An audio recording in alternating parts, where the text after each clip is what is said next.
এমন কোন গোপন বিষয় আছে নাকি যেটা তুমি আর তোমার রব ছাড়া কেউ জানে না?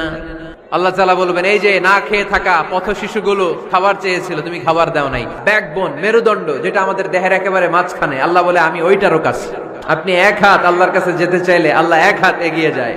আমার কোন বান্দা যদি আমার দিকে এক হাত এগিয়ে আসে, আমি আমার বান্দার দিকে দুই হাত এগিয়ে যাই। আমার বান্দা যদি আমার দিকে হেঁটে হেঁটে আসতে চায়, আমি আমার বান্দার কাছে যাওয়ার জন্য দৌড়ে দৌড়ে ছুটে যাই। আজকের আলোচনার বিষয়, how to get closer to Allah. কি করে আমরা আল্লাহর কাছে যেতে পারি, কি করে আমরা আল্লাহর নৈকট্য পেতে পারি, কি করে আমরা আল্লাহর কাছের বান্দা হতে পারি। আমরা সবাই চাই আল্লাহ তাআলার নৈকট্য পেতে। আল্লাহ তাআলা নিজেও বলেছেন, আমি তোমাদের খুব কাছে। তিনি কাছে, কিন্তু তারা দেখা যায় না। তিনি কোরআনে বলেছেন, লা তুদরিকুহুল আবসার ওয়া হুয়া ইউদরিকুল আবসার ওয়া হুয়াল লাতীফুল খাবীর। তিনি দৃষ্টির আয়ত্তে নন, দৃষ্টি তার আয়ত্তে। আমার বাবা মা আমার যত কাছের, তার চাইতো আমার বেশি কাছের কে? আমার স্ত্রী আমার যত কাছের, তার চাইতো আমার বেশি কাছের কে? আমি আমার যত কাছের, তার চাইতো আমার বেশি কাছের কে? আল্লাহ তাআলা। তিনি যে আমাদের কাছের, এটা বোঝানোর জন্য তিনি কোরআনে দুটি শব্দ ব্যবহার করেছেন। এক জায়গায় ব্যবহার করেছেন করিব, আরেক জায়গায় ব্যবহার করেছেন আকরাব।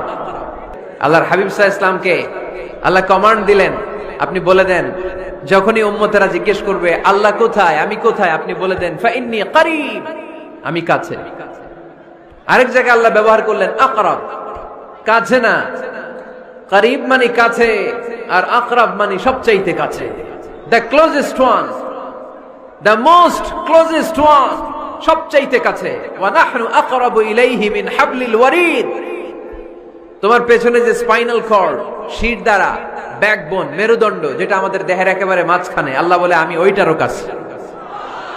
কোন কোন মুফাসসিরিন ইকরাম বলেন, আমাদের যে খাদ্যনালী আর শ্বাসনালী, এটা আমার ঘাড়ের যত কাছে, আমার আল্লাহ আমার তার চাইতেও বেশি কাছে। কোন কোন মুফাসসিরিন ইকরাম বলেন, আমাদের যে খাদ্যনালী আর শ্বাসনালী, এটা আমার ঘাড়ের যত কাছে, আমার আল্লাহ আমার তার চাইতেও বেশি কাছে। ডাকলেই তিনি সাড়া দেন। সুবহানাল্লাহ পড়েন। ভায়া হয়ে তার কাছে যাওয়া লাগে না, মিডিয়া হয়ে যাওয়া লাগে না। আমার সাথে দেখা করতে হইলে কত ভায়া হয়ে আসা লাগে, পাওয়া যাচ্ছে না। চেয়ারম্যান সাহেবের সাথে দেখা করতে হইলে কত অ্যাপয়েন্টমেন্ট নেওয়া লাগে। এমপি সাহেবের সাথে দেখা করতে হইলে এত ব্যস্ত মানুষ, পাওয়া যাচ্ছে না, ঘুরে ফিরে তারপরে যেতে হয়। প্রধানমন্ত্রীর কথা বললে তো আর সুযোগই নাই, মাসের পর মাস বসে থেকেও এত ব্যস্ত মানুষ পাওয়া যাবে না। কিন্তু আল্লাহরে পাইতে হইলে অ্যাপয়েন্টমেন্ট লাগে। আওয়াজ করে বলতে হবে, মুসলমান, আল্লাহরে কাছে পেতে সিরিয়াল লাগে। আল্লাহ বলে ডাক দিলেই আমার আল্লাহ আমার ডাকে সাড়া দেয়। এজন্য বুখারীর বর্ণনায় বিশ্বনবী বললেন, ফাইন যাকারানি ফি নাফসি যাকারতুহু ফি নাফসি। আমার বান্দা যদি আমারে একা একা ডাকে, মুহূর্তের মধ্যে আমি আমার বান্দারেও একা একা ডাকতে শুরু করে দে। ফাইন যাকারানি ফি নাফসি যাকারতুহু ফি নাফসি। আমার কোন বান্দা যদি আমারে একা একা স্মরণ করে, আমি আমার বান্দারে একা একা স্মরণ করি। ওয়াইন যাকারানি ফি মালাইন যাকারতুহু ফি মালাইন খায়রিম মিনহু। আর আমার বান্দা যদি আমাকে একা একা স্মরণ না করে বিশাল মহাসমাবেশে স্মরণ করে, তাহলে আমি আল্লাহ তাআলা আমার আরশে ফেরেশতাদেরকে নিয়ে এর চেয়ে বড় মহাসমাবেশ করে আমার বান্দারে স্মরণ করি। ওয়াইন তাকাররাবা ইলাইয়া বিশিবরিন তাকাররাবতু ইলাইহি যিরাআন। আমার বান্দা যদি আমার দিকে এক বিঘত আসতে চায়, আমি আমার বান্দার দিকে এক হাত এগিয়ে যাই।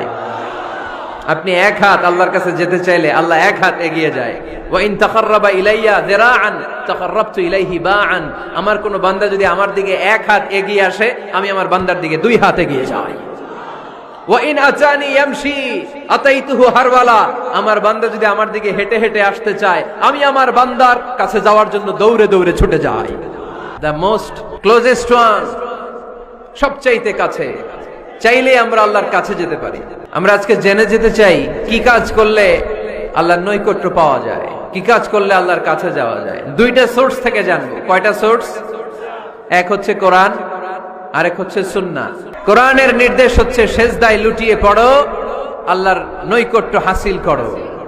ওয়াসজুদ ওয়াক্তারিব, সূরা আলাকের শেষ আয়াতের শেষাংশে আল্লাহ আমাদেরকে শিখাইয়া দিচ্ছেন, আমার কাছে আসতে চাও, ওয়াসজুদ, সেজদায় লুটিয়ে পড়ো, ওয়াক্তারিব, আমার কাছে চলে আসো। সুবহানাল্লাহ পড়েন।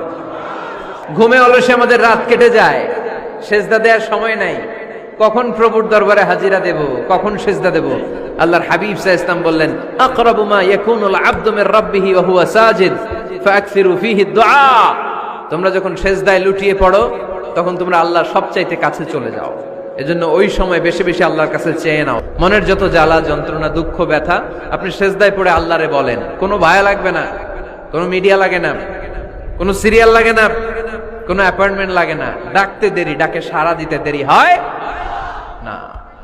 তাহলে কোরআনের আলোকে আজকে আমরা জেনে গেলাম আল্লাহর কাছে যেতে হলে সিজদায় লুটিয়ে পড়তে হয়। এবার আমরা সুন্নাহর আলোকে জানার চেষ্টা করব কি করে আল্লাহর কাছে যেতে হয়।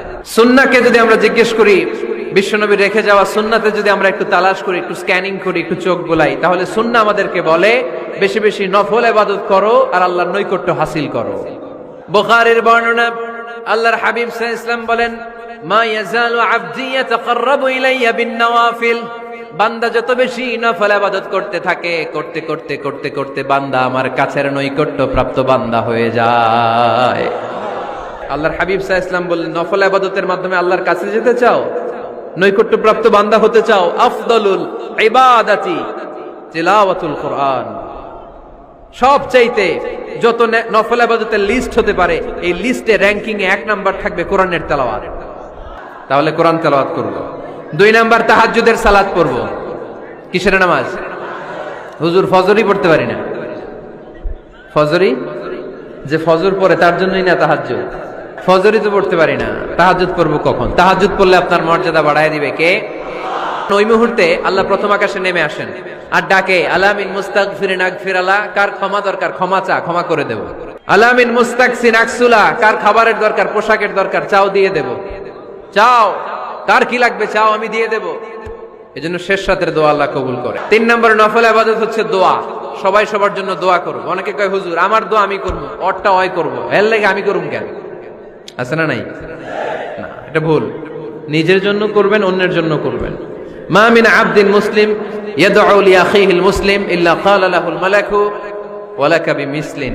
কোন বান্দা যখন তার ভাইয়ের জন্য দোয়া করে, ফেরেশতারা বলে, আল্লাহ এই দোয়াটা যে দোয়া করছে আগে তার জন্য কবুল করে নাও। আপনি দোয়া করলেন, আল্লাহ আমার ভাই অসুস্থ, তারে সুস্থ করে দাও। ফেরেশতারা বলে, আল্লাহ যিনি দোয়া করতেছে তার যদি কোনো অসুস্থতা থাকে আগে তারে সুস্থ করে দাও। তাহলে অন্যের জন্য দোয়া করলে লাভ আছে না নাই? তাহলে প্রথমে কোরআন তেলাওয়াত, তারপর তাহাজ্জুদের নামাজ, তারপরে দোয়া, 4 নম্বরে জিকির। এই জিকির গুলো করবেন হাতের গিড়ায়। আঙ্গুলের গিড়া আছে না? ডান হাত তুলেন তো, এরকম গিড়াগুলো দেখেন তো আমারে, এইভাবে সুবহানাল্লাহ সুবহানাল্লাহ সুবহানাল্লাহ। এটা সুন্নাত, পাওয়া যাবে? আব্দুল্লাহ ইবনে আমর ইবনে আল-আস বলেন, রাআইতু রাসূলুল্লাহি সাল্লাল্লাহু আলাইহি ওয়াসাল্লাম ইয়াকিদু তাসবিহা বিয়ামিনি। আমি নিজ চোখে আল্লাহ রাসূল সাল্লাল্লাহু আলাইহি ওয়াসাল্লামকে ডান হাতের গিড়াতে এরকম তাসবিহ পড়তে দেখেছি। সুবহানাল্লাহ পড়েন। নীরবে নিঃশব্দে জিকির করবেন। হ্যাঁ, এটা ঠিক। তালিমের জন্য একটু আওয়াজ করে প্রয়োজনে মাঝে মাঝে জিকির করা যায়। যেমন এইভাবে পড়েন, সুবহানাল্লাহ আলহামদুলিল্লাহ লা ইলাহা ইল্লাল্লাহ। এই যে আপনাদেরকে এখন আমি তালিম দিলাম, এই তালিমের উদ্দেশ্যে সুন্দরভাবে অল্প আওয়াজে জিকির করা যায়। 5 নাম্বার নফল ইবাদত দান খয়রাত করব। রাজি আছেন? গোপন দান। গোপন দান আল্লাহর রাগ কমায় দেয়। কোন কারণে আমার রব যদি আমার উপর রেগে থাকে, আমি গোপন দান করলে ওই রাগটা মুহূর্তে ঠান্ডা হয়ে যায়। তোমার আর তোমার রবের এমন কোন গোপন বিষয় আছে নাকি যেটা তুমি আর তোমার রব ছাড়া কেউ জানে না? তুমি জীবনে এরকম গোপন দান করছো নাকি যেটা আল্লাহ ছাড়া কেউ দেখেনি? ওই দানটা আল্লাহ পছন্দ করে। সর্বশেষ কথা বলি, শেষ কথা, মানুষকে খাওয়াবেন। মানুষকে কি করবেন? খাওয়ানোর চেয়ে ভালো নফল ইবাদত আছে? কি করবেন? খাইবেন। খাওয়াতে রাজি আছেন তো? কিয়ামতের দিন আল্লাহ তাআলা বলবে, এই বনি আদম, আমি তোমার কাছে খাবার চাইছিলাম, তুমি আমারে খাবার দাও নাই। বনি আদম বলবে, আল্লাহ আপনি যদি খাবার চাইতেন খাবারের বস্তা নিয়ে যাইতাম। আল্লাহ তাআলা বলবেন, এই যে না খেয়ে থাকা পথ শিশুগুলো, শীতের রাতে শুয়ে থাকা না খেয়ে থাকা শিশুগুলো খাবার চেয়েছিল, তুমি খাবার দাও নাই। ওদেরকে খাওয়ালেই আমি আল্লাহকে খাওয়ানো হয়ে যেত। এজন্য মানুষকে খাওয়াবেন।